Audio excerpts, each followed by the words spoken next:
Hello JEE warriors, आ जाओ। आज physics का लेक्चर नंबर 1 का जो डीपीपी नंबर 1 है उसका सॉल्यूशन पे आप सभी का हार्दिक स्वागत है।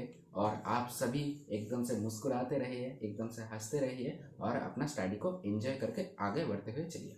तो आज मैंने सोचा क्योंकि स्टडी से पहले आपको थोड़ा सा मोटिवेट कर दिया जाए और थोड़ा सा आपसे 1 मिनट बातचीत किया जाए।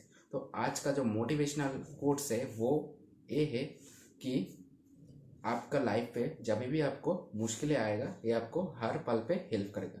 मोटिवेशनल लाइन क्या है? मेहनत कश इस दुनिया से जब अपना हिस्सा माएंगे, एक खेत नहीं एक बाग नहीं हम सारे दुनिया पाएंगे। इसका क्या मतलब? मेहनत अब अगर आप करोगे तो आपको एक न एक दिन फल ज़रूर मिलेगा और उस दिन पे आप इस दुनिया का सारा चीज़ पाओगे जिसके लिए आप इस दुनिया पे आए हो। तो बढ़ते रहिए। देखो, तो अगर आप मेरा लास्ट लेक्चर पे किए हो तो मैं उस लास्ट लेक्चर पे आपको रैंडमली डेरिवेटिव और इंटीग्रेशन का कुछ बेसिक बातचीत आपके साथ हुआ था।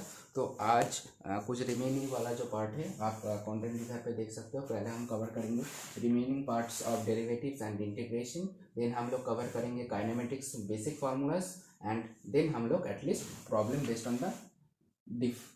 On the basic differentiation and integration. और मैं आपको एक और बात बोलता हूँ, देखो जो डीपीपी नंबर 1 है, ठीक है, ये भी हमारा कंटेंट पे है ऑब्वियसली।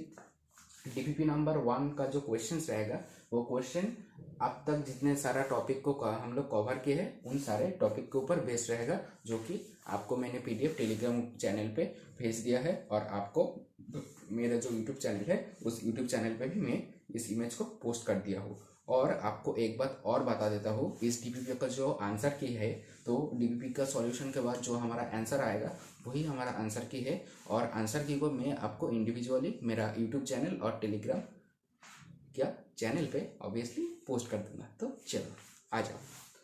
देखो, हमारा जो डेरिवेटिव का जो रिमेनिंग पार्ट था वो ये है कि अगर आप लोग डेरिवेटिव करोगे डी डी एक्स ऑफ, ये पहला थिंग जो आपका बचा था, मैं आपको बोला था कि डेरिवेटिव का एक चीज़ मिस आउट हो रहा है, पर क्या मेरे को तब ख्याल नहीं आ रहा था, तो अब मेरे को ख्याल आ गया। तो 1/x होगा, इसका जो डेरिवेटिव लॉग एक्स का डेरिवेटिव क्या होता है 1/x, ये आपको ध्यान रखना है। और आपको एक और बात भी ध्यान रखना है, 1/dx ऑफ ln x, जो कि मैं आपको पहले दिन ही बता चुका हूँ। ln का और लॉग का बीच का जो डिफरेंस होता है और उसका जो डेरिवेटिव आएगा वो रहेगा एकदम लॉग के जैसे 1/x। चलो एक क्वेश्चन आपको देता हूँ, ये आप ज़रूर अपना कॉपी पे ट्राई करना।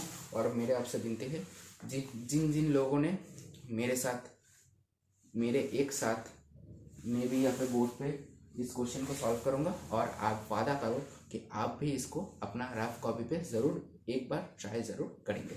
क्योंकि अगर आप इसको एक वीडियो और मूवी की तरफ देखेंगे तो आपको तो कुछ ना कुछ तो समझ पे आएगा, पर जो एप्लीकेशन वगैरह जो पार्ट है और जो आपका एग्ज़ाम के लिए इम्पोर्टेंट रहेगा वो आप मिस आउट कर लेंगे। इसलिए ज़रूर आप लोग एक रफ कॉपी लेके मेरे साथ ज़रूर प्रैक्टिस करना। तो क्वेश्चन नंबर 1 हमको कहता है कि d d x of x² - 7x + 6 इसका डेरिवेटिव किया जाए। ओके, और गिवन है आपको फाइंड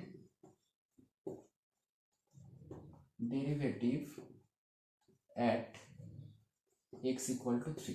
देखो, ये वाला प्रॉब्लम का जो पैटर्न है आपको मैं पहले बार सिखा रहा हूँ। देखो, इस वाला जब पैटर्न आपको दिया जाएगा तब आपको एक चीज़ ध्यान पे रखना होगा, पहले हम इसके बारे में कुछ नहीं सोचेंगे। ठीक, पहले हम इसके बारे में कुछ नहीं सोचेंगे, हम पहले इसका डेरिवेटिव कर लेंगे और डेरिवेटिव करने के बाद अल्टीमेटली हमको जो रिजल्ट आएगा उस रिजल्ट पे हमारा जो x का जो वैल्यू रहेगा उसको हम पुट आउट कर देंगे। पुट आउट के बाद जो हमारा आउटपुट आएगा वही हमका करस्पॉन्डिंग रिजल्ट है। देखते हैं इसका डेरिवेटिव क्या होगा। x² का डेरिवेटिव 2x होता है और यहाँ पे -7 हो जाएगा। और आपको बोला है कि इसका जो डेरिवेटिव का जो वैल्यू हो हमको चाहिए क्या, x = 3 पॉइंट पे। तो x का वैल्यू हम लोग अगर 3 इस पे बैठेंगे तो 2 × 3 - 7 विच इज इक्वल टू -1। अगर जिस बच्चों का आंसर -1 है उन सभी का आंसर एकदम से सही है। तो हम लोग आगे बढ़ते हैं हमारा नेक्स्ट थिंग के ऊपर। देखो, डेरिवेटिव का टाइप ये है, और आपको मैंने एक और चीज़ भी बोला है कि देखो D d x of suppose आप लेट कर लीजिए y, और y आपको गिवन है ऐसा कुछ, देखो y आपको गिवन है dz/du, ओके। और आप ये वाला छोड़ो, ठीक है।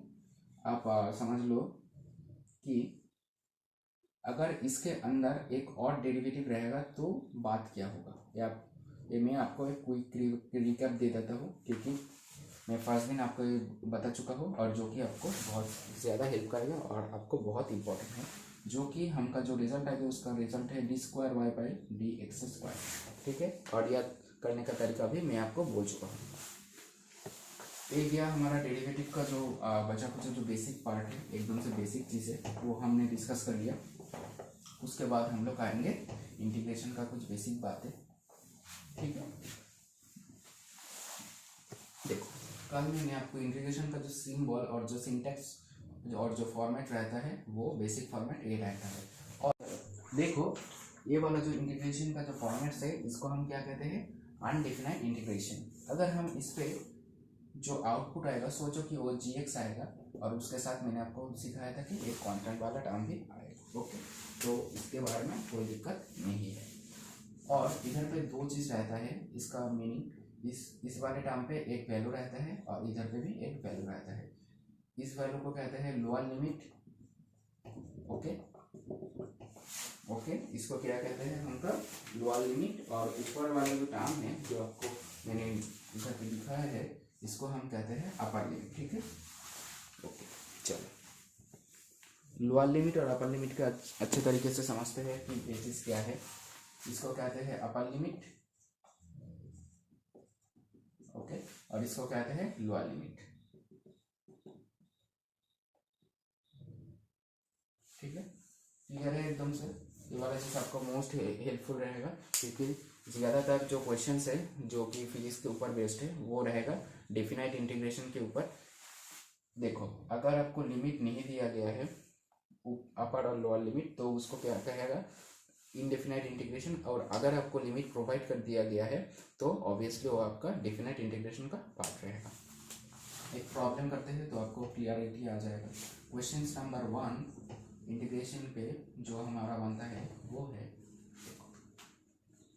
सोचो कि 1 से 2 इंटीग्रेट करना पड़ेगा हमको sin x dx, और छोड़ो sin x को छोड़ो, पहले इजी कर लेते हैं उसके बाद कर लेंगे टफ वाला, ओके भैया, कोई दिक्कत वाला बात नहीं है। और अगर आपको ये वाला चीज़ करना पड़ेगा तो डेरिवेटिव के लिए मैं आपको क्या बोला था, देखो डेरिवेटिव के लिए मैं आपको बोला था कि पहले हमको क्या करना पड़ेगा, जो फंक्शन हमको गिवन रहेगा उस फंक्शन का हमें डेरिवेटिव करना पड़ेगा, और जो वैल्यू हमको गिवन रहेगा उस वैल्यू को हम लास्ट पे पुट करेंगे। ऐसे ही इंटीग्रेशन पे भी ऐसा होता है। और आपको मैं और बात बता देता हूँ, डिफिनाइट जब इंटीग्रेशन जब होता है, देखो अगर एक फंक्शन है f(x) और उसका हमको डिफिनाइट इंटीग्रेशन करना पड़ेगा, सोचो कि रिजल्ट आएगा ux, ओके। u एक रैंडमली कोई फंक्शन है, तब आपको ध्यान रखना पड़ेगा कि आपका कोई कांस्टेंट वाला टर्म नहीं है। आप बोलोगे कि भैया क्यों नहीं है, देखो कांस्टेंट वाला टर्म कब आएगा, जब हम x का कोई एक पर्टिकुलर वैल्यू हमको मिलेगा तभी तो हमको कांस्टेंट वाला टर्म मिल पाएगा। इधर देखो डेफिनाइट के लिए f(x) जो मतलब फंक्शन है उधर पे पहले ही हमको एक अपर लिमिट और लोअर लिमिट प्रोवाइड कर दिया गया है। और अपर लिमिट और लोअर लिमिट अगर रहेगा तो हमारा जो रिजल्ट रहेगा ux, उस पर हम अपर लिमिट और लोअर लिमिट हमको बैठाना पड़ेगा, और बैठाने के बाद हम हमारा एक्सपेक्टेड आंसर मिल जाएंगे। तो इसीलिए हमको इधर पे कोई सोचना नहीं है।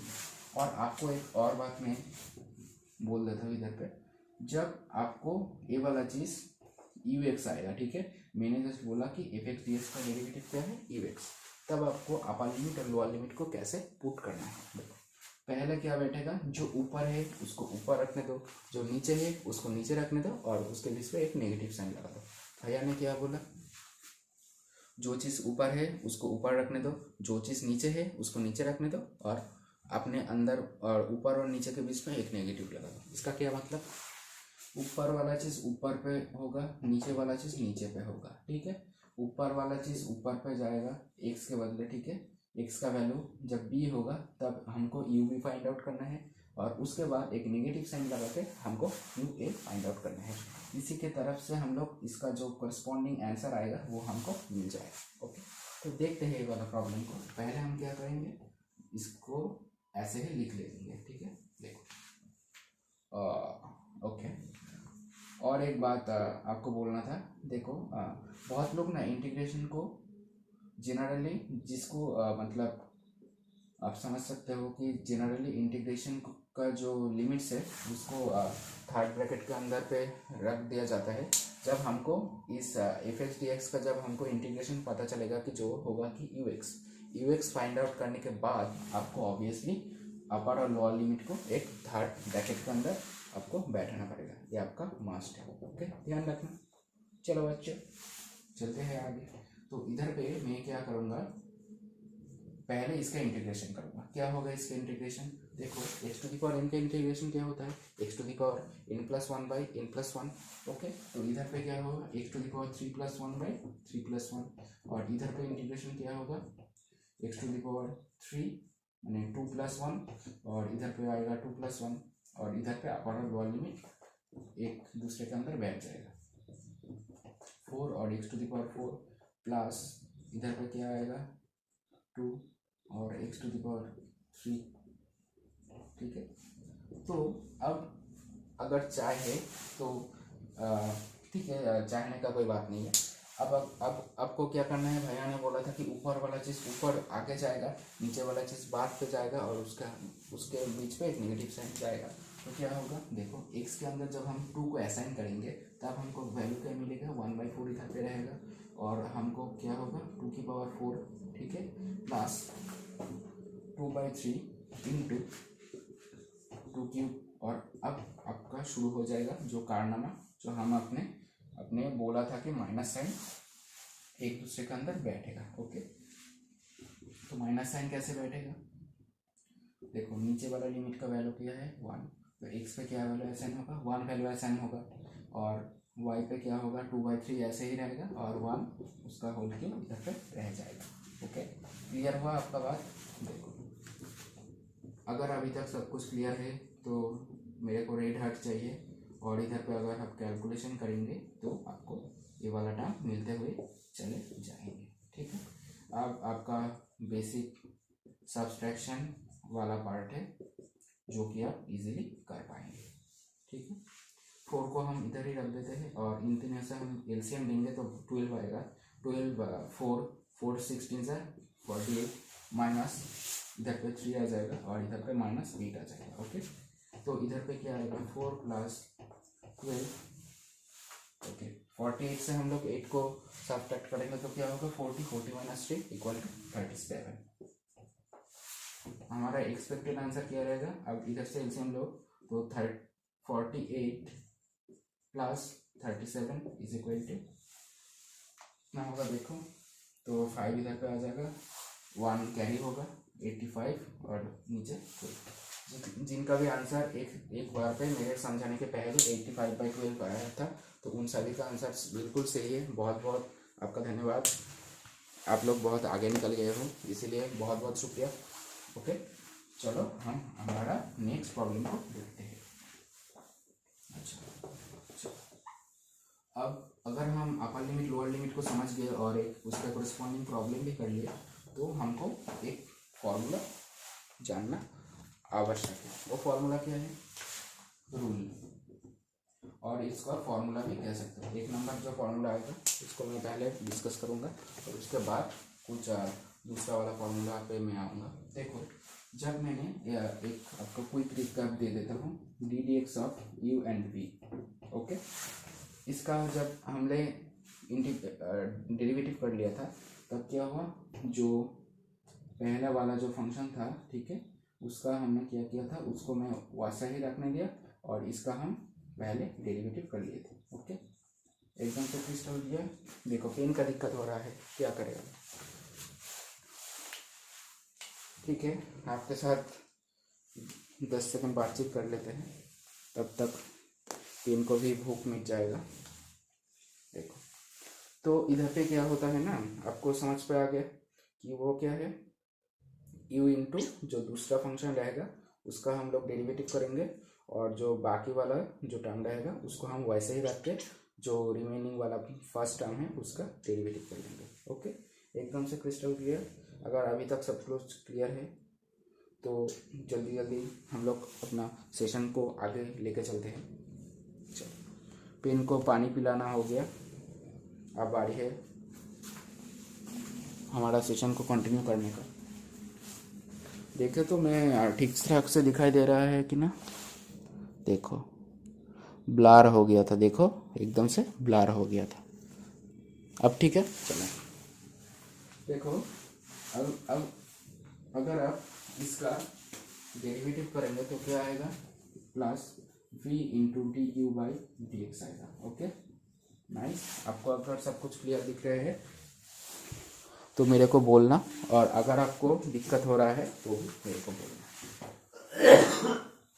इस कॉन्सेप्ट को ध्यान रखते हुए हमारा इंटीग्रेशन पे भी फॉर्मूला आता है, वो u और v उसका रिलेटेड है। वो वाला जो फॉर्मूला है वो क्या है?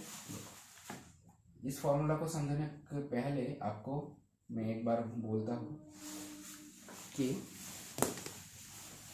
u एंड v, ध्यान से सुनना, शिद्दत से सुनना तो मजा आएगा आपको। u एंड v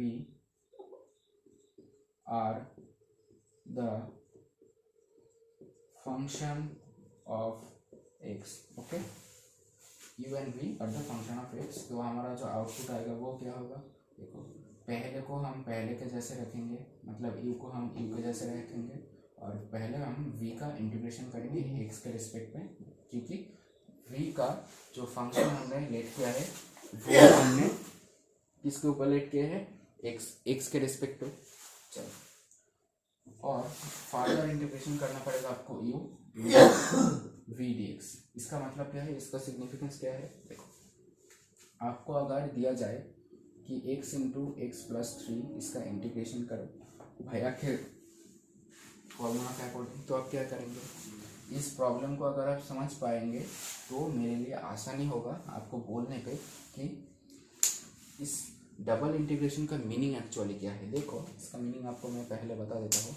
इसका मीनिंग एकदम से सिंपल है, वो है कि देखो, पहले v dx का इंटीग्रेशन होगा x के रिस्पेक्ट पे, और उसके बाद v dx का इंटीग्रेशन के खत्म होने के बाद जो रिजल्ट आएगा उसको हम u से मल्टीप्लाई करेंगे, और further u into v d x का जो आउटपुट आया था उसको एकदम से मल्टीप्लाई करके उसको फर्दर आपको इंटीग्रेशन करना पड़ेगा।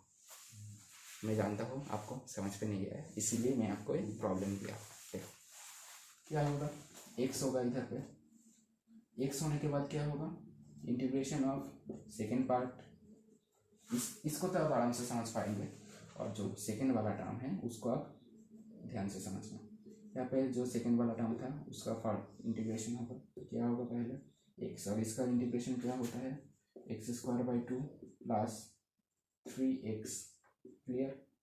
और इसका जब इंटीग्रेशन होगा, ये मैं थर्ड ब्रैकेट दिया हूँ और उसके सामने ए इंटीग्रेशन वाला साइन है, यहाँ पे तो x ऐसे ही रहेगा, और इसका इंटीग्रेशन मैं पहले बोला हूँ कि इसका इंटीग्रेशन होगा। इंटीग्रेशन के बाद हमको जो रिजल्ट मिलेगा उस रिजल्ट को हम x से मल्टीप्लाई करेंगे, मतलब पहले टर्म से मल्टीप्लाई करेंगे, और उसको हम लोग फर्दर इंटीग्रेट करेंगे। देखो क्या होगा, x square by 2 plus 3x, एकदम से क्लियर। और उसका हम फर्दर से इंटीग्रेट करेंगे। और अब बोलोगे कि भैया अगर हमको फर्दर इंटीग्रेट करना ही था, देखो अगर आप इस तरीके के क्वेश्चन मेरे को पूछ सकते हैं कि भैया आपने तो बोला था कि इंटीग्रेशन का जो रूल होता है वो है integration of F x into D x. अगर डी एक्स रहेगा तो ये हम उसको इंटीग्रेट कर पाएंगे, अदरवाइज नहीं। तो यहाँ पे तो एक डी एक्स है, तो हम कैसे समझेंगे कि इसको इंटीग्रेट करना है या नहीं है? देखो, गणित का एक सुंदर सा एग्जाम्पल आपको मैं बोलता हूँ। वो एग्जाम्पल यही है, ये ना नीचे का रूल है, क्योंकि जब गणित का जो इंटीग्रेशन को डिज़ाइन किया गया था, जब मॉडिफाई किया गया था, तब ये मान के चला गया था कि अगर जो एक वेरिएबल अगर है, यहाँ पे वेरिएबल क्या है? Only x. अगर यहाँ पे मल्टी वेरिएबल रहता यानी कि एक्स वाई जेड, ओके, तो उसका बाद यहाँ पे नहीं आएगा। तो क्या होगा, अगर इंटीग्रेशन का साइन पहले लगेगा, जितना बार लगेगा उतना बार ही इंटीग्रेट होगा, उधर पे dx हो या ना हो उससे कोई फर्क आपको नहीं पड़ेगा, ठीक है। और आपको एक बात पूछता हूँ, देखो मैं फ्रैंकली आपको एक बात पूछता हूँ कि आपको क्या मतलब तेज पर आ रहा हो या कोई क्या स्लो पर आ रहा हो, आप कमेंट पे ज़रूर बोलना कि उसी के हिसाब से मैं आपको नेक्स्ट लेक्चर को इम्प्रूव करूँगा। अगर आपको लगे कि सर बहुत तेज़ पर आ रहे हैं, भैया ने बहुत तेज़ पर आया है, तो आपको वो भी बोलना है। और उसके पास पास आपको बोलना है कि भैया ने बहुत कोई बच्चा बोलेगा कि भैया ने बहुत स्लो पर आ रहा है, उसके लिए भी मैं वर्कआउट करूँगा। तो आपका फीडबैक मेरे लिए बहुत इम्पोर्टेंट है।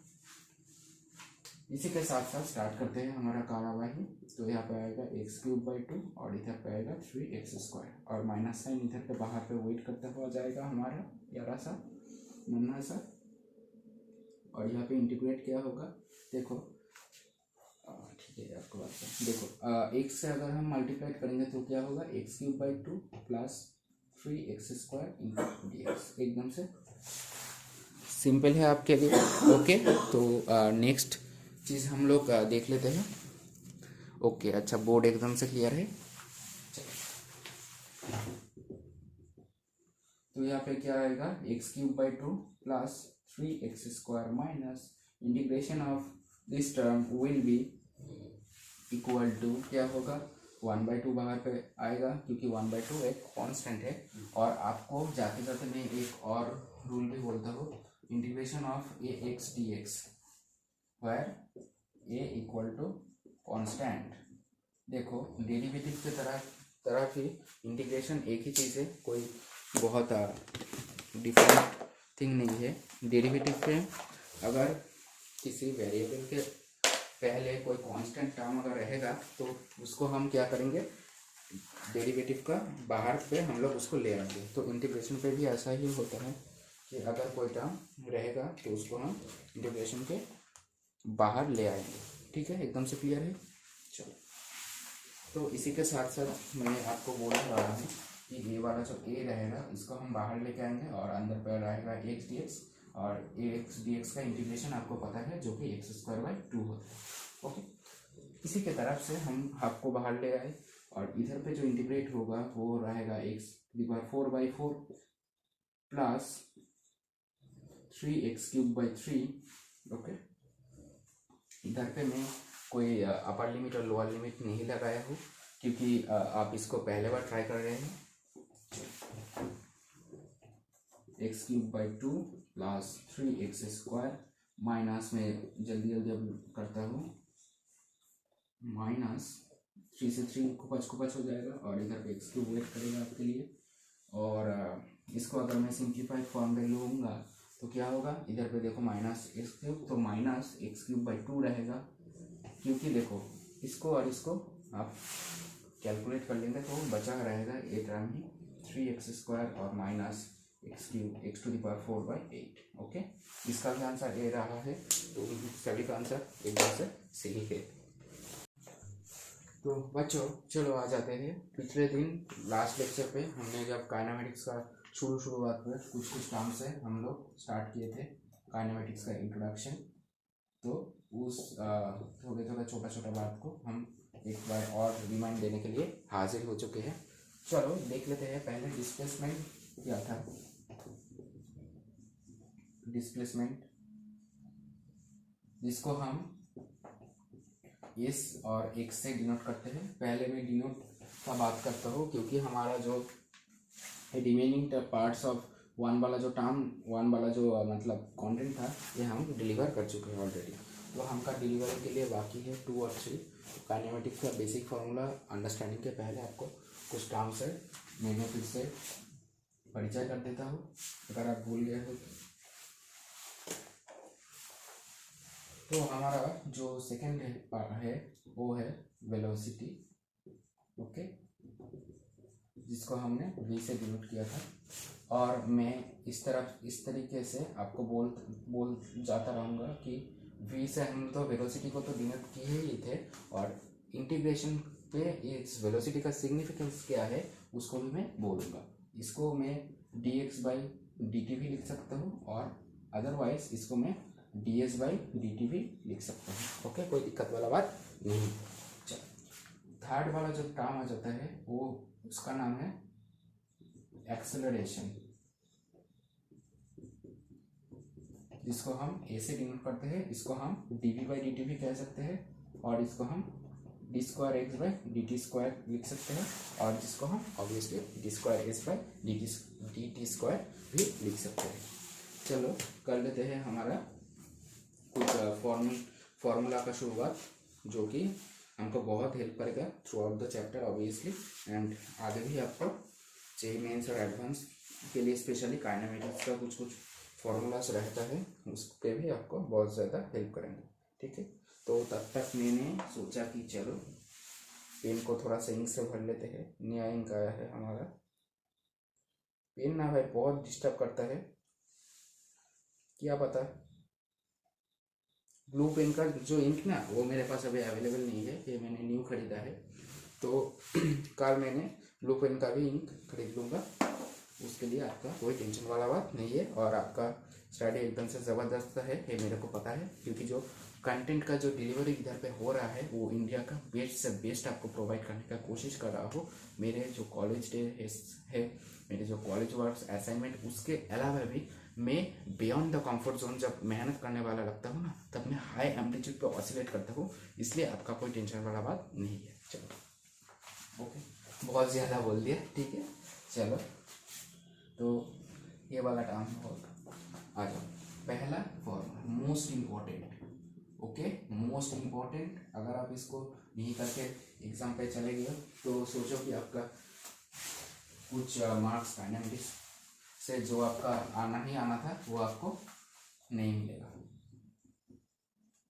फॉर्मूला नंबर 1 हमको क्या कहता है, s equal to b t. S क्या है, मैं पहले फॉर्मूला को लिख देता हूँ, उसके बाद मैं आपको एक एक चीज़ क्लियर कर दूंगा। v equal to u plus a t हमारा सेकेंड फार्मूला। अच्छा, पेन का इंक कम है इसलिए शायद आपको दिखने पे दिक्कत आएगा, अगर कोई दिक्कत आएगा तो आप मेरे को कमेंट पे ज़रूर बोलना। और v equal to u plus a t रहा, और s equal to u t plus half a t square, okay. और हमारा जो फोर्थ वाला जो फॉर्मूला है वो है v square equal to u square plus 2as। हमारा जो फिफ्थ वाला फॉर्मूला है, जो हमको अभी ज़्यादा रिक्वायरमेंट नहीं है, पर जेई पे कुछ सवाल, मतलब जो यूनिक सवाल है वो इस पर बनता है। वो क्या है, s n equal to u plus half a into 2n-1। मैं इस सबको डिस्कस करूँगा एक एक करके, उसके लिए आपको पेशेंस बजाय रखना आवश्यक है, ओके। देखो फर्स्ट फॉर्मूला पे हमको क्या रखा है, s equal to u t plus half, sorry मेरे से गलती हो गया, sorry, s equal to v t. पहला फॉर्मूला से हमको क्या शिक्षा मिलती है, s equal to v t कब हो सकता है। देखो इधर पे ना एक्सेलरेशन वाला जो टर्म है, फर्स्ट फॉर्मूले के लिए एक्सेलरेशन वाला टर्म इधर पे मिसिंग है। इसका मतलब क्या है, जब हमको कोई विदाउट एक्सेलरेटिंग कोई पार्टिकल का मोशन के बारे में हमको पूछ लिया जाएगा, तब हम इस फॉर्मूला को ऑब्वियसली यूज करेंगे, ओके। इसके लिए कोई टेंशन वाला बात नहीं है। चलो दूसरा फॉर्मूला हमका ये है कि v equal to e plus a t, जो कि हमारा एक्सेलरेशन डिपेंडेंट है। और इधर पे मैं आपको बोल देता हूँ और भी एक बार कि जनरली फर्स्ट फॉर्मूला के लिए v equal to obviously velocity, second formula, और ये वाला जो बाकी जो फॉर्मूला है उसके लिए मैं आपको एक बात बोलता हूँ, जो कि u equal to initial velocity, okay, and v equal to final और टर्मिनल वेलोसिटी, ओके। इसको आप बहुत नाम से बोल सकते हो। इनिशियल का जो जितना ज़्यादा सिनोनिम्स है वो आप सब इसके ऊपर बैठा सकते हो। मेरे को अभी अभी एक सिनोनिम फाइनल का याद आ गया, तो मैंने यहाँ पे लिख दिया है, ओके। देखो तो अगर ये वाला चीज़ वैलिड है, तो वैलिडिटी के लिए हम लोग फॉर्मूला हमको जो पता है वो है v equal to u plus a T.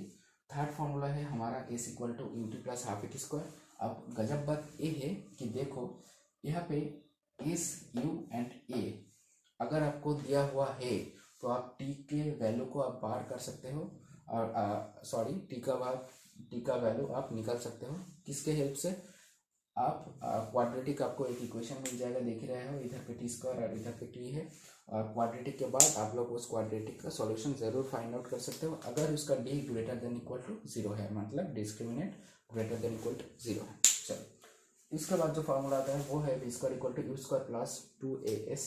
इसके बाद जो हमारा लास्ट फार्मूला है वो है एस एन, ठीक है। और याद रखने वाला बात यह है कि एस का सब्सक्रिप्ट पे एन है, मतलब एस अगर यहाँ पे है तो एन उसका सब्सक्रिप्ट पे रहेगा, ये सबको पता है, ठीक है। मैं लिख देता हूँ n equal to the required number of nth second. देखो required number of nth second का क्या मतलब है, देखो अगर आपको पूछा जाए कि देखो एक पार्टिकल है जो कि इधर से जाने स्टार्ट किए हैं और वो स्ट्रेट लाइन मोशन कर रहा है, पहले उसका initially u equal to zero रहा था और वो particle acceleration equal to half metre पर सेकेंड स्क्वायर से मूव करते हुए चला जाता है। और आपको अगर पूछे कि दूसरा सेकेंड, मेरे बात ध्यान से सुनना, क्या है, पहला सेकंड का कॉन्सेप्ट है, दूसरा सेकंड का कॉन्सेप्ट है, तीसरा चौथा इधर पे चलता रहेगा। पहला सेकंड का मतलब क्या है, जब t इक्वल टू 1 है, फर्स्ट सेकंड थर्ड फोर्थ इधर पे ऐसा चलता रहेगा।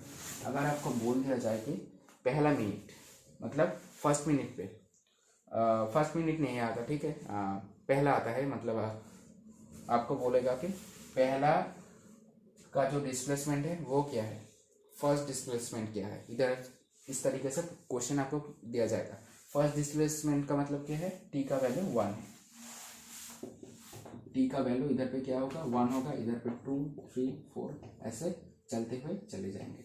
अब इसका जो सिग्निफिकेंस और इसका जो मीनिंग है वो आपको समझना बहुत इंपॉर्टेंट है, क्योंकि ये आपको जेईई मेंस और एडवांस में भर भर के इसके ऊपर प्रॉब्लम आया है। और इसको समझने के लिए आपको मैं एक बार और बता देता हूँ। यू है initial velocity half a into 2n-1 where n is the required number of the nth second. Okay, एकदम से क्लियर अभी तक। देखो अगर मैं इधर पे बोलूँ कि मेरे को फर्स्ट डिस्प्लेसमेंट मेरे को चाहिए, तो मैं समझ जाऊँगा फर्स्ट सेकेंड। अगर मेरे को सोचो कि फर्स्ट जब सेकेंड जब t इक्वल टू 1 रहा था तब पार्टिकल ने इधर ए पॉइंट इधर रहा था, और इधर पे सोचो कि b पॉइंट है और इधर पे c पॉइंट होगा और इधर पे d पॉइंट होगा। अब आप मेरे को पूछोगे कि भैया आपने इधर पे ए बी सी और सी डी का जो लेंथ है वो आपने इक्वल क्यों नहीं लिया था। देखो अगर कोई पार्टिकल एक्सेलरेटिंग मोशन से मूव करेगा और उसका इनिशियल वेलोसिटी अगर जीरो रहेगा, जब जब उसका समय गुजरते रहेगा, भैया का बात ध्यान से सुनना, जब जब उसका समय गुजरेगा उसका जो वेलोसिटी है, कोई पार्टिकुलर मूवमेंट और कोई पार्टिकुलर फ्रैक्शन ऑफ टाइम, उसका वेलोसिटी तरह तरह इंक्रीज करते हुए चले जाएंगे। ठीक है, क्या कहा, उसका जो वेलोसिटी है वो धीरे धीरे इंक्रीज करते हुए चले जाएंगे। ओके, एक ग्राफिकल जो रिप्रेजेंटेशन मैंने आपको अभी अभी दिया है उसका डिटेल्स मैं आपको बाद पे शेयर करूंगा, क्योंकि वो आपको अभी ज़रूरत नहीं है। पहले आपको बेसिक अंडरस्टैंडिंग क्लियर करना पड़ेगा, उसके बाद ही आप ग्राफिकल पे आ जाएंगे। एक्सेलरेशन के बाद पहले पे वेलोसिटी क्या होगा, मैंने आपको एक क्वेश्चन दिया, देखो t इक्वल टू 1 सेकेंड पे उसका वेलोसिटी क्या होगा, v इक्वल टू, देखो पहला, देखो इधर पे हमका जो सेकंड नंबर फॉर्मूला है वो हमको काम करेगा, क्योंकि ये आपका फाइनल वेलोसिटी है। तो क्या होगा, v equal two plus T और u का वैल्यू 0 है, और ए इधर क्या है हाफ, और यहाँ पे t इक्वल टू 1। ओके, तो इधर पे हाफ आ जाएगा हमारा वेलोसिटी, वो भी क्या है t इक्वल टू 1। ओके, ये आप नोट डाउन कर लीजिएगा।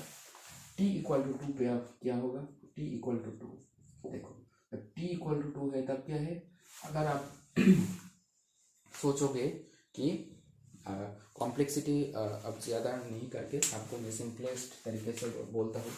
u इनिशियली ए पॉइंट से 0 रहा था, जब पार्टिकल सी पॉइंट पे होगा तब क्या होगा, u इंटू ए टी, तो क्या होगा इंटू ए इंटू टी। ओके, तो t इक्वल टू 2 होगा, यानी कि 1 मीटर पर सेकेंड स्क्वायर। ओके, एकदम से क्लियर, सॉरी 1 मीटर पर सेकेंड इसका स्पीड होगा।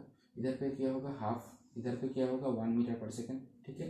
ये मैं आपको वेलोसिटी का बारे पे बोल रहा हूँ, मीटर पर सेकेंड होगा, इधर पे मीटर पर सेकेंड और इधर पे 3/2 मीटर पर सेकेंड, ऐसे चलते हुए चले जाएंगे।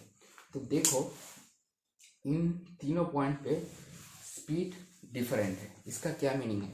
अगर स्पीड इसका डिफरेंट होगा तो जब कोई पार्टिकुलर टाइम गैप पे कोई पार्टिकल एक डिस्टेंस ट्रैवल करेगा उसका भी लेंथ डिफरेंट होगा, इसलिए भैया ने लेंथ धीरे धीरे पहले से इंक्रीज करते हुए चले गए हैं, क्योंकि इसका वेलोसिटी धीरे धीरे इंक्रीज करते हुए चले गए। ओके चलो, तो आपको सिग्निफिकेंस का बारे में शायद आपको समझ पे आया कि एस एन एक्चुअली क्या है।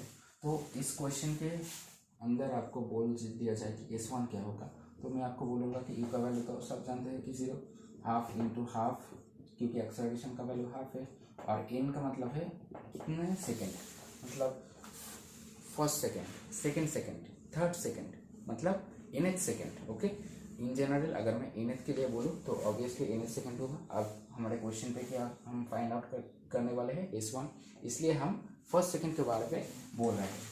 तो क्या होगा, इधर पे 1/4 आ जाएगा, इधर 2 - 1 होगा, यानी कि 1/4 मीटर डिस्टेंस S1 पे ट्रैवल किए है।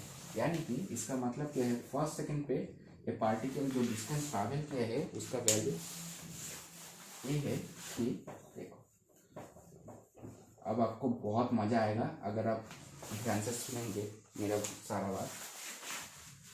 पार्टिकल 1 सेकेंड पे इतना दूरी डिस्टेंस तय करेगा, वो है 1/4 मीटर।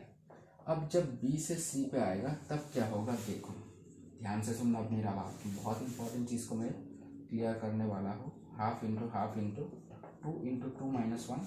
अब बोलोगे कि भैया आपने तो कटाकट कर दिया, पर हमारा सर के ऊपर से निकल गया। ठीक है, कोई बात नहीं है, हम भैया तो है आपके लिए, बस आपका जो हार्ड वर्क है, जो आपका डेडिकेशन है, यही तो भैया चाहते हैं। क्योंकि देखो मैं कॉलेज से आने के बाद इतना कुछ सारा कुछ हैंडल करने के बाद आपका पीपीटी में लैपटॉप पे बनाता हूँ, उसके बाद आपको डीपीपी में हैंड नोट्स पे लिख के देता हूँ। अब जब बंदा इतना मेहनत क्यों करने के लिए मजबूर हो जाता है, जब वो आपका स्टूडेंट का डेडिकेशन, हार्ड वर्क और कंसिस्टेंसी अगर वो देखेगा तो ही तो वो मेहनत करने के लिए मजबूर होगा। क्यों मजबूर होगा एक टीचर, एक मेंटर क्यों मजबूर होता है? आप समझो उसका बात, उसके बारे में आप समझो क्यों मजबूर हो जाता है वो। इसलिए वो मजबूर हो जाता है क्योंकि स्टूडेंट जब इतना ज़्यादा आपको सपोर्ट करता है, इतना ज़्यादा आपको एश्योरेंस देता है कि हाँ हम लोग जेई मेंस और जेई एडवांस ज़रूर फोड़ेंगे, तब टीचर भी आपका नींद छोड़ के तुम सुन के हैरान हो जाओगे। मैं अभी आपके लिए दिन रात एक करके मेहनत करता हूँ, और मैं आपको सच्चा बात मैं बोलता हूँ, मैं हर रोज़ सिर्फ 4 घंटा दिन और रात मिलके सोता हूँ। समझे मेरे बात? तो अगर भैया आपके लिए इतना ज़्यादा मेहनत कर रहा है तो आपको भी भैया के बारे में सोचना होगा कि भैया के बारे में क्या सोचना है। आपको अपने बारे में सोचना है कि भैया अगर हमके लिए इतना मेहनत कर रहा है, आपके भैया आपके लिए 200% देगा, तो आप हमको भी डेडिकेशन के साथ हमको भैया के लिए 100% तो देना पड़ेगा। और वो 100% आप भैया के लिए नहीं दे रहे हो, आप आपके फ्यूचर के लिए दे रहे हो। ये बात आपको ध्यान रखना पड़ेगा। चलो तो आगे बढ़ते हैं।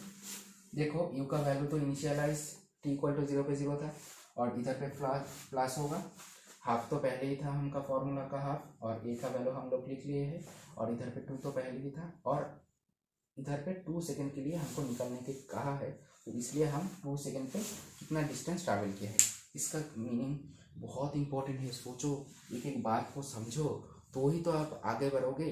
अगर आप छोटे छोटे स्टेप से नहीं गुजरे हो तो आप कैसे, जो लक्ष्य के लिए आप इस बैच पे मेरे साथ आप चलने के लिए आए हो, तो आप उस रास्ते पे, उस मंजिल पे कैसे पहुंचेंगे अगर आप छोटे छोटे स्टेप नहीं फॉलो करेंगे। चलो देखो, और एक बात मैं आपको बोलता हूँ, इस वीडियो का मकसद मेरा ये नहीं है कि आपको सिर्फ जेई मेंस और एडवांस को क्वालिफाई करना। मेरा रिस्पॉन्सिबिलिटी ये है कि मैंने जब इस बैच के बारे में सोचा था तब मैंने ये चीज़ ठान लिया था कि जो बंदा खुद के लिए, मेरे अपने लिए नहीं बोल रहा हूँ, जो बंदा खुद के लिए डेडिकेटेड रहेगा उसको मैं जेई मेंस और एडवांस में तो सिलेक्शन लेके ही छोड़ूंगा, और उसके साथ साथ उसको मैं एक ऐसा थिंकिंग और एक ऐसा इंसान में मैं उसको प्रिपेयर कर दूंगा जो इंसान को देखने के लिए लोग एक फ़ोटो खींचने के लिए तैयार हो जाएंगे आपके साथ। मैं आपको वादा करता हूँ, अगर आप मेरा एक एक बात फॉलो करेंगे। तो इसी के साथ साथ मैं आपको बीच बीच में थोड़ा सा मोटिवेट भी करूँगा, जो कि आपका माइंड को एकदम से क्लियर रखेगा और आपको मेहनत करने के लिए मजबूर कर देगा। चलो, तो ये था आपका हमारा चीज़, ठीक है। 0 प्लस हाफ मतलब 4, हाफ इंटू हाफ, ओके। और इधर पे 4 - 1 3 हो जाएगा। अल्टीमेटली क्या है 3/4। आप सुनो मेरा बात ध्यान से, अब गजब बात होने वाला है। देखो इस टू मतलब क्या, सेकेंड, जब सेकेंड हुआ है, सेकेंड मतलब 2th सेकेंड, 2th सेकेंड में आपको मैं बोलता हूँ ध्यान से सुनना, हाउ मच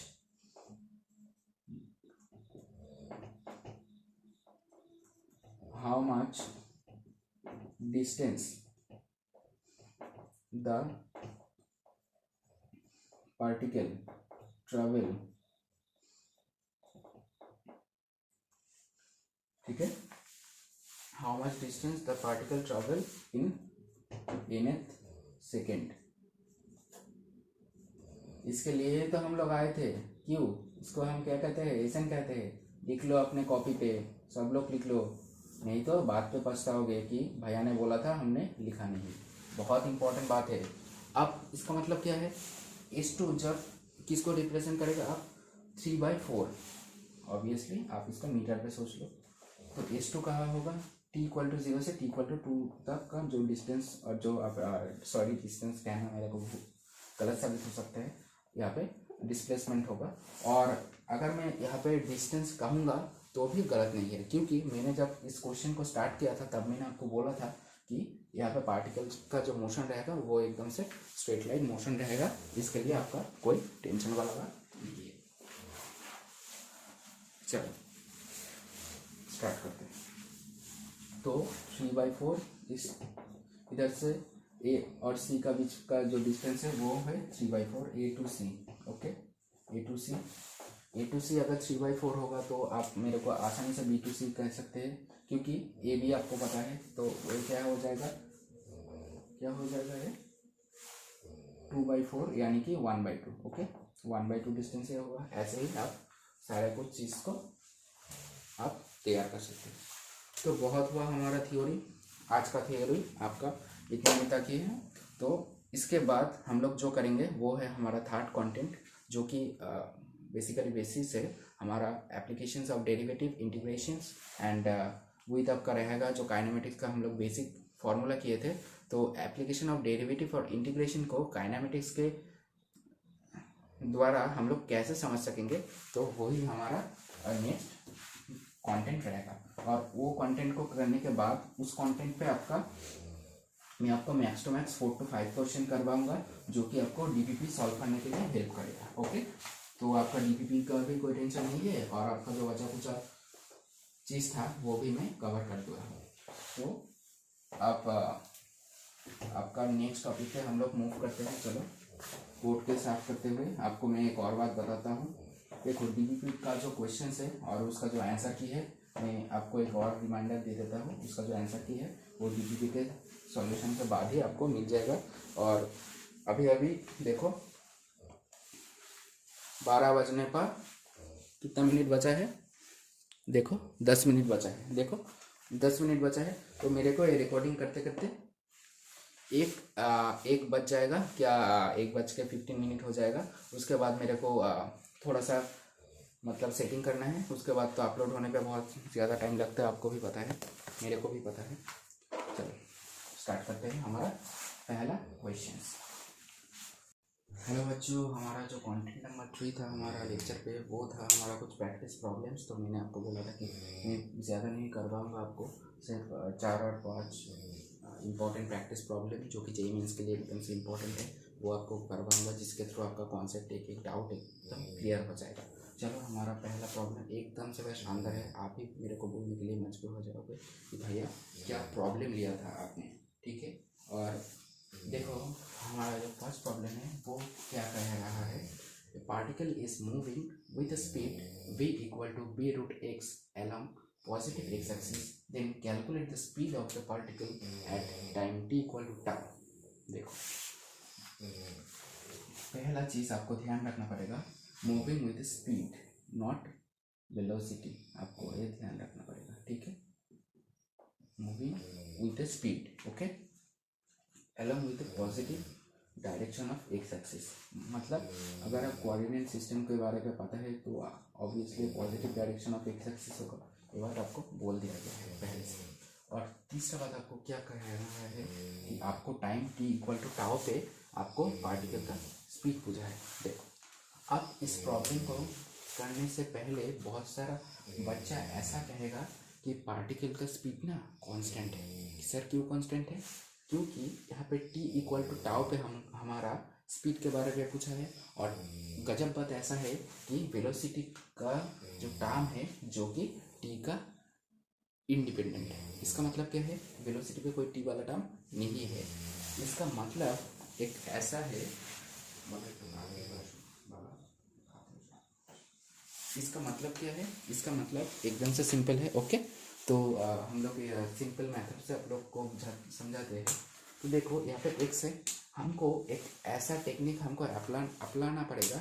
इस टेक्निक से हम लोग इस x को सब्स्टिट्यूट कर पाएंगे t के द्वारा, यानी कि हमको कुछ एक डिफरेंट थिंकिंग हमको लाना पड़ेगा। देखो जो कि है b root x, okay. b root x हमको दिया हुआ है यहाँ पे। देखो एक बच्चा का अभी अभी मैसेज आया है कि भैया थोड़ा सा बोर्ड पे सब कुछ दिखाई नहीं दे रहा है, थोड़ा सा बड़ा करके लिखो, इसलिए मैं थोड़ा सा बड़ा करके लिख रहा हूँ, ठीक है। चलो b equal to b root x, मैंने आपको पहले ही बोला था कि b को हम क्या लिख सकते हैं, dx by dt obviously, okay, b root x. अब बात ऐसा है कि मैंने एक बात ना आपके सामने बोला है, क्या बात? यहाँ पे ब्रैकेट पे लिखा है assume that the particle start his journey from origin at t equal to 0, यानी कि t इक्वल टू 0 पे पार्टिकल ओरिजिन से अपना जर्नी स्टार्ट किया है और ओरिजिन से positive direction of x axis के तरफ बढ़ चुका जा रहा है, ओके। देखो तो dx, अब इसको ना मैं क्रॉस मल्टीप्लाई करता हूँ क्योंकि आपको एक फ़ायदा मिलेगा, ओके। देखते हैं, dt को मैं इधर ले आया और रूट एक्स को मैं dx के नीचे ले आया। अब बात ऐसी है कि मैं चाहता हूँ, क्या चाहता हूँ मैं, x और t को सब्स्टिट्यूट कर पाऊँ, क्योंकि अगर मैं x और t को सब्स्टिट्यूट कर पाया तो ही मैं velocity at the time t equal to tau पे मैं अप्रोच कर पाऊंगा। इसीलिए मेरे को इस दोनों का सब्स्टिट्यूट करना पड़ेगा। इसलिए मैं आपको सिखाया है कि इंटीग्रेट करना पड़ेगा, और मेरा मतलब ये नहीं है कि आपको समझाना कि सब्स्टिट्यूट करने के लिए इंटीग्रेशन ज़रूरत है। मैंने आपको ये चीज़ नहीं बोला है, मैंने आपको बोला है कि इस मैथ्स को, ये आपका ना मैथ्स का पार्ट हो चुका है, इस मैथ्स को अगर आप सॉल्व करना चाहते हैं, अगर आप इसको फर्दर मूव करना चाहते हैं, इस जो डेरिवेटिव वाला जो टर्म है जो आपको दिखाई दे रहा है, इसको आप इंटीग्रेट करना पड़ेगा। उसके बाद ही आपको एक फंक्शन मिलेगा, एक रिलेशनशिप मिलेगा, जिसके द्वारा आप एक्स और टी पे रिलेशनशिप फाइंड आउट कर पाए, उसके द्वारा आप वी पे अप्रोच कर सकेंगे, ठीक है। चलो स्टार्ट करते हैं। देखो यहाँ पे क्या होगा, x का पावर -1/2 dx, ओके, और यहाँ पे b कांस्टेंट है इसलिए ये बाहर रह जाएगा। और आपको मैंने बोला था एक होता है डेफिनाइट इंटीग्रल और एक होता है इनडेफिनाइट इंटीग्रल। यहाँ पे एक और बात बोला है कि हमको पार्टिकल का पोजीशन अगर हमको मिल जाए कि t इक्वल टू टाउ पे क्या है तो हमारा काम बन जाएगा। देखो ध्यान से सुनना मेरा बात, एकदम ध्यान से सुनना, ये चीज़ आपको through out the physics very very calm आएगा ईच एंड एवरी टाइम। जब मैं NLM पे आपका कंसेप्चुअल अंडरस्टैंडिंग के बात कहूँगा, जब मैं इसके बाद एक और प्रॉब्लम भी करूँगा इसके टाइप के, तब आपको ध्यान पाएगा। जब मैं DPP पे सॉल्यूशन करूँगा, DPP सॉल्यूशन, तब आपको ध्यान पाएगा मेरा बात। देखो एज्यूम दिस थिंग, ओके। जब समय सुनना था तब position of x equal to क्या था, 0, इसलिए जब समय सुनना था तब पोजीशन ऑफ टाइम 0, क्योंकि मैंने आपको बोला था कि लोअर लिमिट और इसको अपर लिमिट कहते हैं। लोअर लिमिट किसको कहेंगे, जो कि मतलब लोअर का मतलब आप क्या समझते हो, जो कि मतलब बस शुरू हुआ है, ठीक है, बस particle t equal to time से जर्नी करना शुरू किए हैं और उसका पोजीशन है टी इक्वल टू 0 पे 0।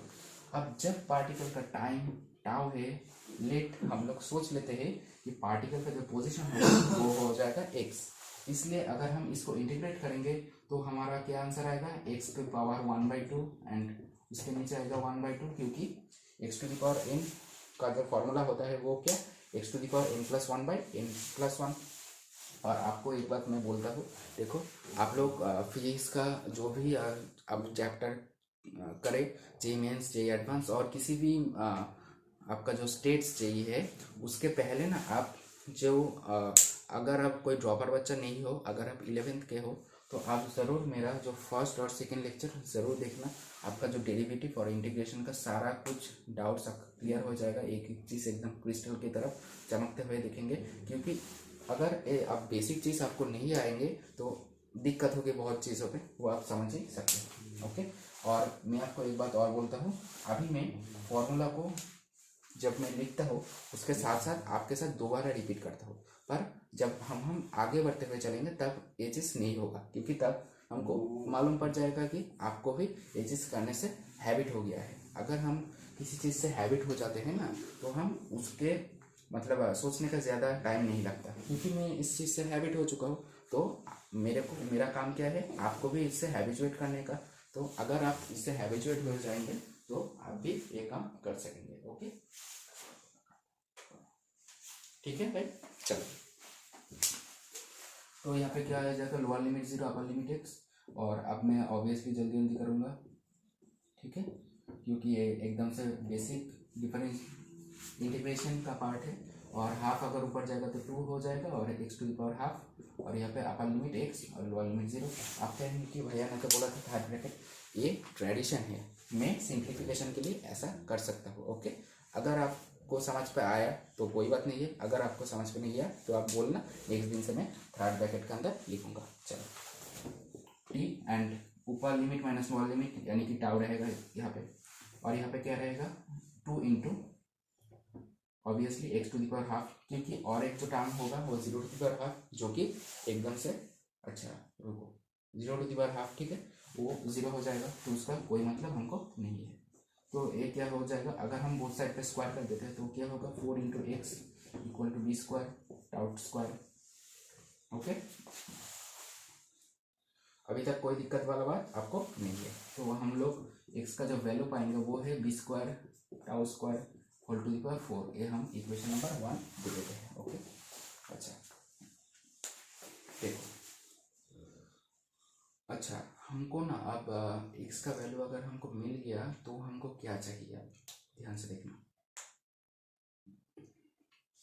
हमको चाहिए speed at the time t। अब अगर हमको चाहिए speed at the time t, तो हमको एक चीज़ ना और करना पड़ेगा, जो आपको कॉन्सेप्चुअल अंडरस्टैंडिंग के लिए एकदम से हेल्प करेगा। ओके, कोई दिक्कत वाला बात नहीं है। रुको ना, मेरा पेन का इंक खत्म हो गया है, मैं तुरंत इसको फिल कर लेता हूँ, उसके बाद करता हूँ। ओके, क्लियर है एकदम, ठीक है, चलो।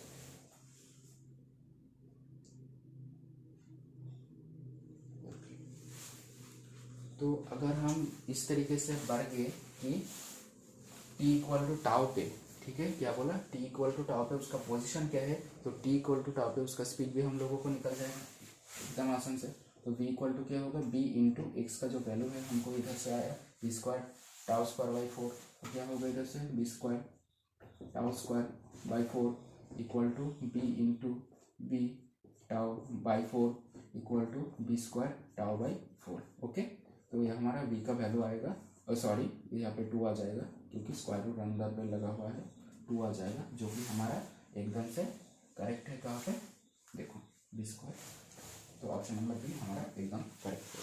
तो बी फॉर बॉम्बे एकदम से करेक्ट रहेगा। तो जिसका भी आंसर बी फॉर बॉम्बे आया था उसका एकदम से करेक्ट है। ओके, इस पर कोई दो राय नहीं है।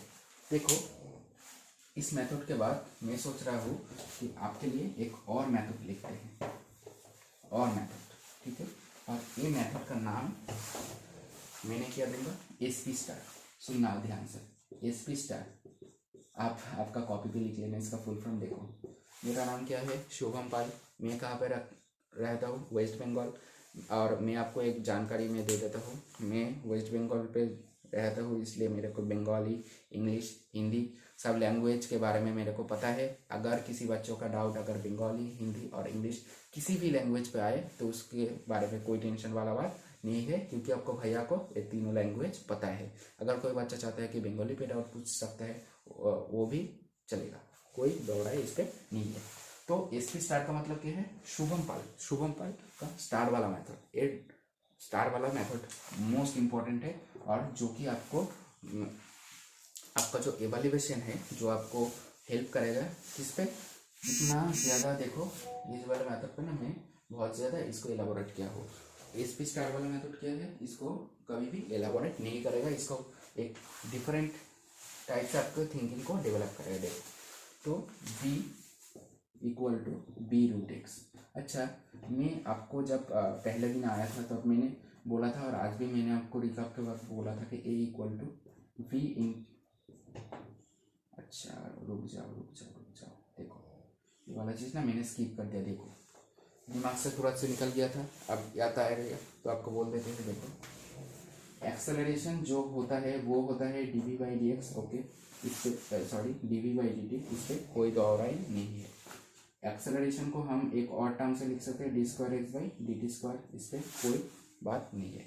और एक बात और है मोस्ट इम्पॉर्टेंट, जो ज़्यादातर बच्चा को नहीं पता है, ओके, जो एक्सेलरेशन को हम लिखते हैं V/dV/dx, से आपको याद रखना पड़ेगा, ठीक है। मोस्ट इम्पॉर्टेंट थिंग, अपने कॉपी पे ज़रूर इसको नोट डाउन कर लीजिएगा, मोस्ट इम्पॉर्टेंट वाला काम है। एक्सेलरेशन को हम क्या लिख सकते हैं, V/dV/dx, ओके।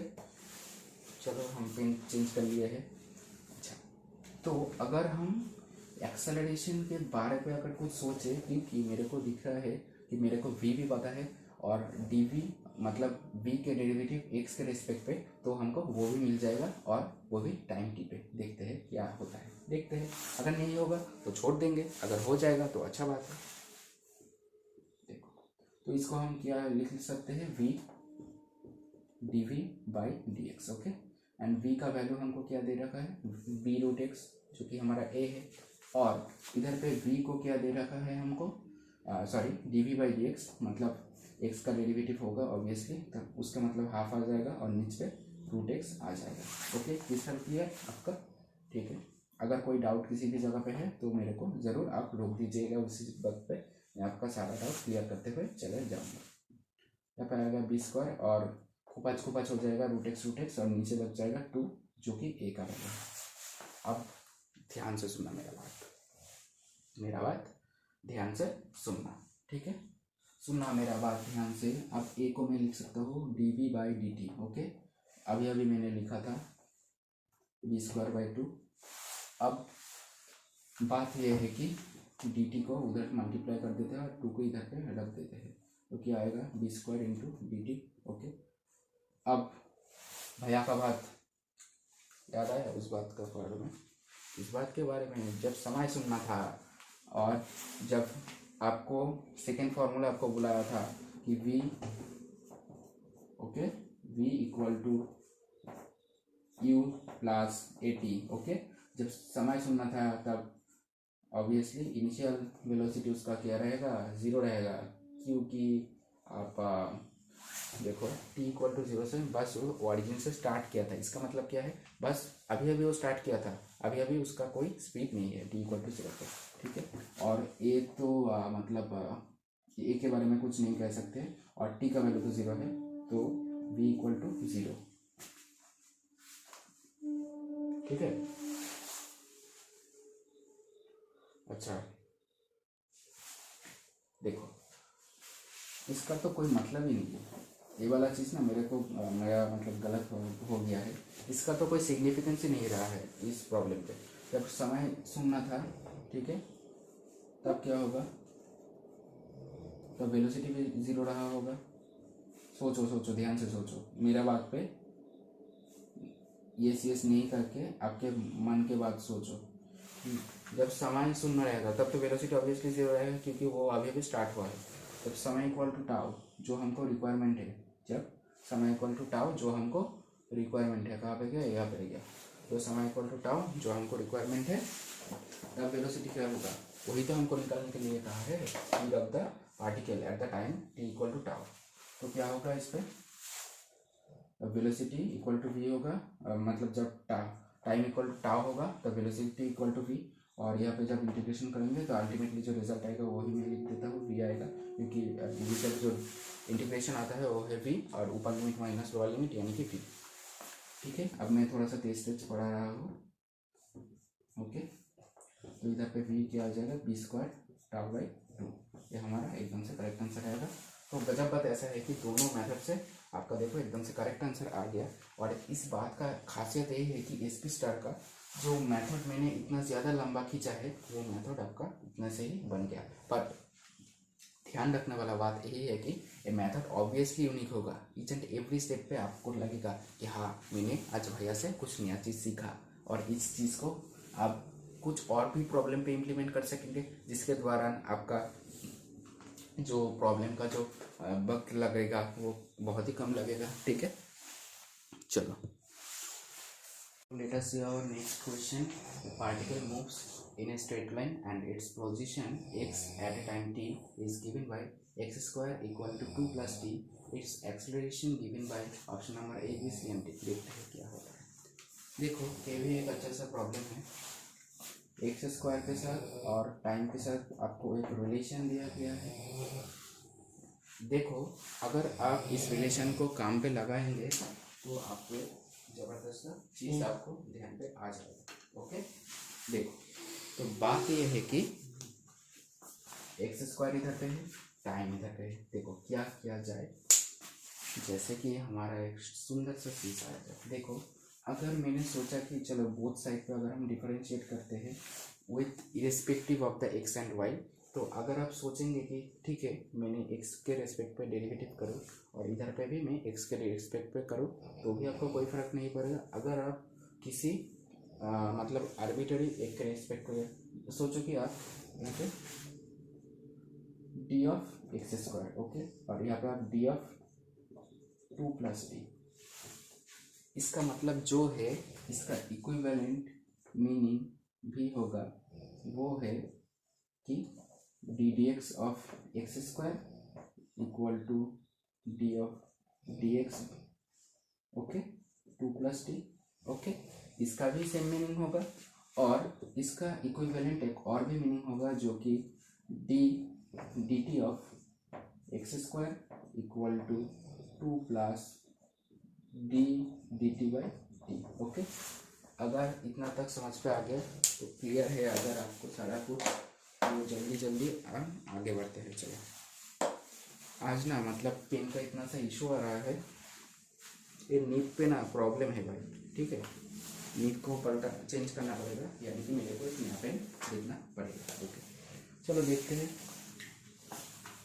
देखो इक्विवेलेंट हमने लिख लिया, तो अगर हम इस लाइन पे आ गए हैं तो इसको हम अगर डिफरेंशिएट करेंगे तो क्या आएगा, 2x आएगा और इधर पे dx आएगा, क्योंकि चेन रूल के अकॉर्डिंग क्या होता है। देखो अगर आपको dy बाई डी एक्स को फाइंड आउट करना है, और अगर आपको u से एक रिलेशन आपको दिया गया है जो कि फंक्शन ऑफ x है, ठीक है, u से आपको एक फंक्शन दिया गया है जो कि फंक्शन ऑफ x है, तब आप क्या कर सकते हैं कि dy, देखो इस पेन पे भी दिक्कत हो रही है तो क्या करें, मेरे पास तो एक ही कलर का इंक है, वो है ब्लैक। ठीक है, देखते हैं, आज शायद हो नहीं पाएगा मेरे को लगता है। ओके, इधर पे क्या आएगा, देखो चेन रूल के अकॉर्डिंग क्या होगा, d y by d u into d u by d x. तो क्या हुआ समझो, डी यू कुपच हो जाएगा, ठीक है, और d y by d x रह जाएगा। पर इसका जो खासियत हमको मिलेगा वो है d y by d u हम निकल सकते हैं, जो कि यू का रिस्पेक्ट पे हम लोग निकल लेंगे। और अगर सोचो कि यू नहीं, यू का एक फंक्शन दिया गया है जो कि मतलब सॉरी, मेरे को बोलने पे थोड़ा सा गलती हो गया, u का एक फंक्शन है जो कि x का फंक्शन है, u एक फंक्शन है जो कि x का है, y एक फंक्शन है जो कि u ऑफ x का है। ओके, अगर ये है तो हम लोग इस तरीके से यहाँ से dy बाई डी यू हम लोग कर सकेंगे। ओके, फाइंड आउट कर सकेंगे, और इधर से हम लोग D u by d x भी फाइंड आउट कर सकेंगे, और इसको क्रॉस मल्टीप्लाई करेंगे तो हमको आसानी से d y by d x मिल जाएगा। आखिर आपको एक एग्जांपल देके इधर पे ही मैं समझा देता हूँ, क्योंकि डीपीपी पे शायद एक क्वेश्चन से आपका मेरे को अभी मालूम नहीं पड़ रहे हैं, पर मेरे को इतना से याद है कि मैं आपको एक दिया था, देखते हैं। ओके, लेटेस्ट से ओके, थोड़ा सा और भी पानी भरते थे इस पर।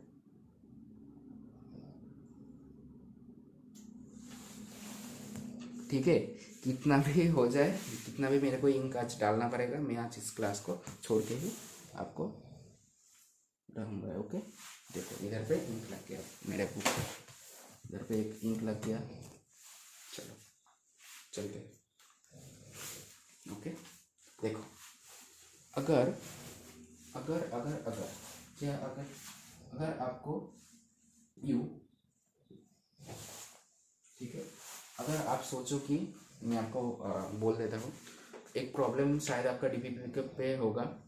u इक्वल टू, सोच लिए कि आप साइन एक्स दे रखा है, और आप सोच लिए कि u एक और फंक्शन डिफाइन कर रखा है जिसका वैल्यू है वाई स्क्वायर। ठीक है, आपको अब फाइंड करना है d x by d u, d x by d y. Okay, तो आप कैसे इसको फाइंड आउट करेंगे? पहले तो देखो मैंने आपको क्या कहा था, u equal to sine x दे रखा है, तो आपको पहले क्या करना होगा, d u by d x आपको निकालना पड़ेगा।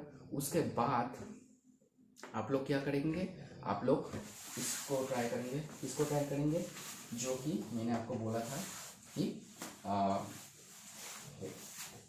शायद आएगा u equal to sine x और v इक्वल टू सॉरी, और u एक और भी फंक्शन डिफाइन कर रखा है जो कि वाई स्क्वायर के इक्वल है। तो आप लोग को रिक्वायरमेंट क्या है, आपको फाइंड आउट करना है कि d x by d y क्या होगा। तो चेन रूल के अकॉर्डिंग क्या होगा, d x by d u होगा into d u by d y होगा।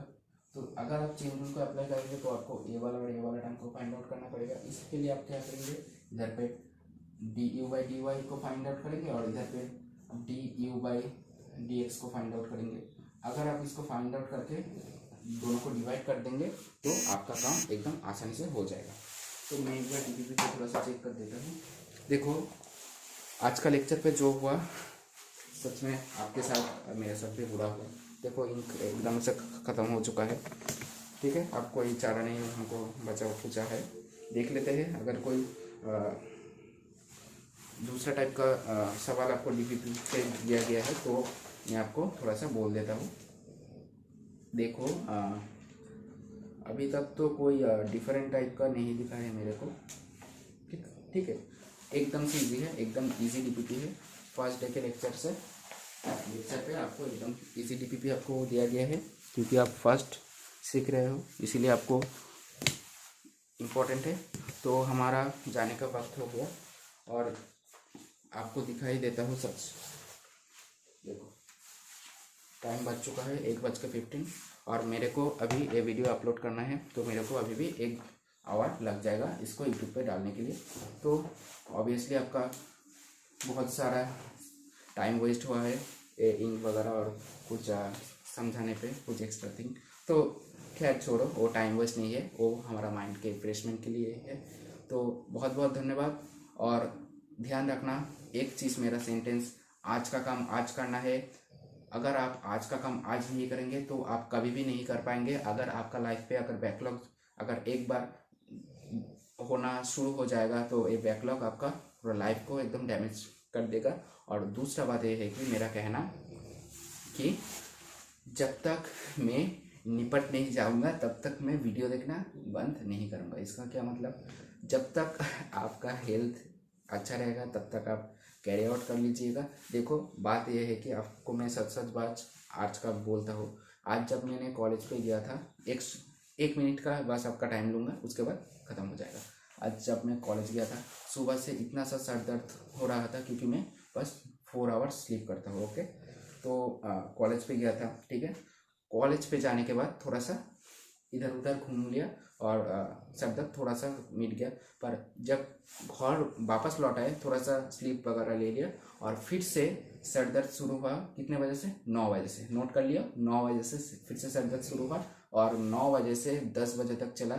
उसके बाद आपका जो पीपीटी है, पीपीटी मैंने प्रिपेयर किया। प्रिपेयर करने के बाद 11 बजे से आपका लेक्चर लिया और डीपीपी में थोड़ा सा पहले ही आपको प्रिपेयर कर चुका था 8 बजे से 9 बजे तक। तो इसीलिए मैं आपको कहता हूँ जब तक निपटोगे नहीं तब तक छोड़ना मत हाल। अगर आप इस हल को अगर आप लूज़ कर देंगे, अगर आप अपना जो जुनून है उसको अगर आप थोड़ा सा भी कम करोगे तो आपको बहुत सारा नेगेटिविटी और डिस्ट्रैक्शन आपको पीछे की तरफ खींचेंगे और आपका जो मोशन है उसको डीएक्सेलेरेट करेंगे। तो बहुत बातचीत कर लिए है और बहुत बातचीत अभी भी बाकी है जो कि हम अपना आने वाले लेक्चर पे करेंगे। तो बहुत बहुत शुक्रिया सभी को। जय हिंद, सभी को सलाम, सत श्री अकाल और जय श्री कृष्णा, राधे राधे। गुड नाइट बच्चों।